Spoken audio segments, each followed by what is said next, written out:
atrás, o Santos Dumont ganhou a Legião Francesa. O Santos Dumont foi laudado pelo Lord Kelvin, que não acreditava que o homem ia poder voar. O Santos Dumont, quando foi para a exposição em Nova York, quem estava esperando ele no pier?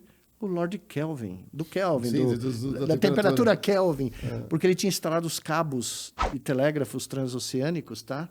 E ele tinha metido o pau nos caras na França que estavam querendo voar. E o Santos Dumont falou, tá bom, foi lá e voou. Quem estava esperando ele para cumprimentar ele? O Thomas Edison chamou o Santos Dumont e perguntou para o Santos Dumont, cadê as patentes dele? O Santos Dumont falou, não acredito nisso. Eu publico os meus designs no Le Monde. Aberto para toda a sociedade. Um país que tem um cara desses... É outra cabeça. Pô, não é à toa. Eu sempre falo isso, né? No país que tem Santos Dumont, levou 60 ou 70 anos para a Embraer ser criada. Dava para diminuir um pouquinho esse tempo para outras coisas, né? Se não fosse o Osiris, no país em que se aventou o voo controlado, que é muito mais importante que o avião, diga-se de passagem, nós não teríamos uma indústria aeronáutica. E nós quase perdemos ela. É verdade. Sim. Ela quase foi embora por nada, por troco. E tem por uma, troco, tem, é. tem A base foi, né? A base espacial foi, né? Tem uma questão de valorização do tipo... Teve eu não vou lembrar o nome agora, mas teve um prêmio Nobel que, respondendo uma pergunta, diz por que o Brasil nunca ganhou? Qual que é o nome do cara aqui? Pois não foi um prêmio Nobel. Eu tenho duas versões da história. Uma foi o Osiris contando essa história, né? Num jantar com o Comitê Nobel, onde ele perguntou, mas por que o Brasil não tem um prêmio Nobel? E os caras falaram, é muito fácil, porque toda vez que surge alguém, a gente recebe cartas e mensagens do Brasil dizendo que o cara não fez. E aconteceu com o Carlos Chagas.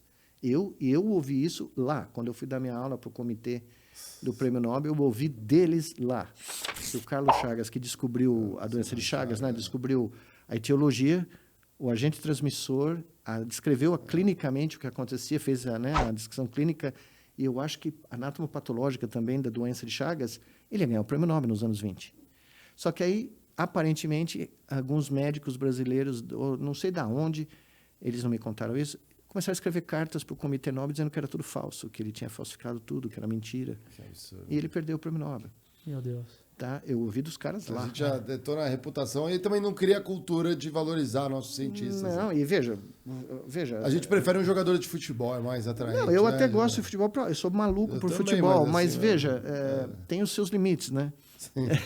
Eu continuo dizendo para você, no meio da pandemia, eu cheguei para uma reunião internacional com os diretores de comitês, né, clínicos, médicos de combate à pandemia de diferentes países.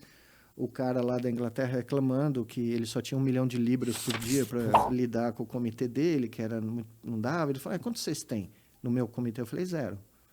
Como assim? Ele falou, eu não tenho orçamento. O nosso comitê trabalha sem orçamento. São 200 cientistas fixos, 2.000 voluntários. Nós não temos um tostão. E ele falou, como é que vocês fazem? Eu falei, eu sou brasileiro, a gente improvisa. E funcionou. Não.